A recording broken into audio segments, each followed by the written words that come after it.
Ayun boss, so bali basic lang talaga si Big 75 no. So si Big 75 kasi is indices nga. So ang ginagawa namin pagte-trade dito is hindi siya mahirap kasi mag-scalp dito boss. Mahirap mag-scalp no. So ang ginagawa namin dito, mamarkahan mo lang yung mga trend line, okay? Sa H4 ano, pero the higher the data, mas powerful siya, okay? So, una lang dito, so basic lang din. Alam ko naman na alam niyo na yan. So, top-down analysis lang, no?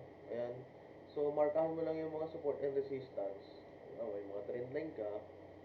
Okay. So, yun lang yung mga kinukuha natin dyan. Okay. So, after nun, so, lagyan mo lang ng mga marka. So, baba ka ng ayan, katulad yan, no? May mga, kasi dapat alam alam din natin yung mga kung saan nanggagaling yung mga bounce kasi nagba-bounce yun dyan mga boss eh. Ayan yung mga area na yan. So, pero ang ginagawa natin dito, focus lang tayo dun sa current value ng market para alam natin kung saan siya pupunta. Diba? Ayan. So, kasi ngayon, hindi natin malaman kung tutuloy siya sa taas o sa baba.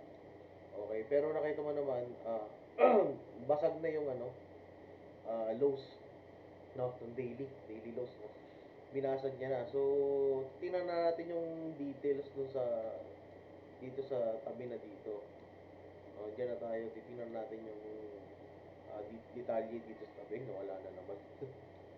Ayun, so yun, ganun lang. So, paano tayo mag-e-entry dyan? Kaya ulit nga natin, nawala eh.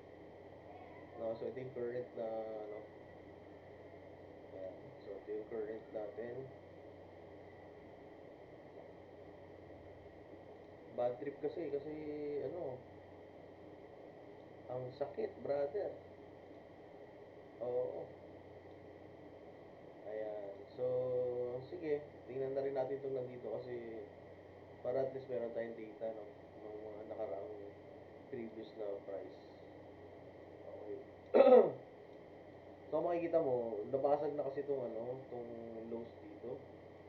So, binasag niya na. So, hindi natin alam kung tutuloy ba siya pataas o tutuloy pa baba. Pero right now, I think, tutuloy-tuloy pa ito pababa. No? So, pag ganyan, hindi muna ako nagtitrade. Bababa muna ako sa H4. Kasi kung makikita mo sa H4, grabe yung invalidation ng mga H4, mga engulf, ayun oh, grabe oh. Nag-ano lang siya. May trend talaga siya. So, bumubuo talaga ng trend yan, boss. Oh. Trend yan, oh. So, nire-respect niya yung mga support and resistance sa trend. Ayan.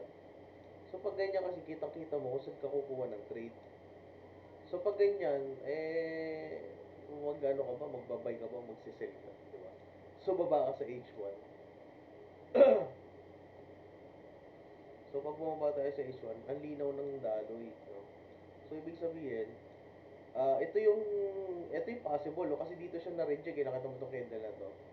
Na-reject siya dyan. So, ito yung possible na puntahan nito, no? So, kasi meron pa ditong, may na-reject siya dito sa support na, resistance na to. So, kaya siya na-reject, no? Babalik, pwede siya bumalik dito. So, ang inaabangan ko dyan ng mga confluence or, price action. Okay? So, price action yung mga kinukuha natin dyan na confluence, no? Kung tayo magte-trade ba o hindi. Okay. So, halimbawa, ito dito. Ayan. Yung mga yan. Kasi pag nasa support and resistance na siya, pag lumalabas na yung mga price action na mga rejection, yan, pwede kang kumuha. No? So, pag sa H4, pwede ka talagang kumuha ng mga, kung pwede gusto mo talaga siyang swing, i-hold mo. Basta, ang sekreto lang dito, follow the trend. Huwag kang kukontra. Kasi pag kumontra ka dyan, masakit yan. Tsaka pag nag-ano yan, pag yung nagtuloy-tuloy, ang sakit talaga.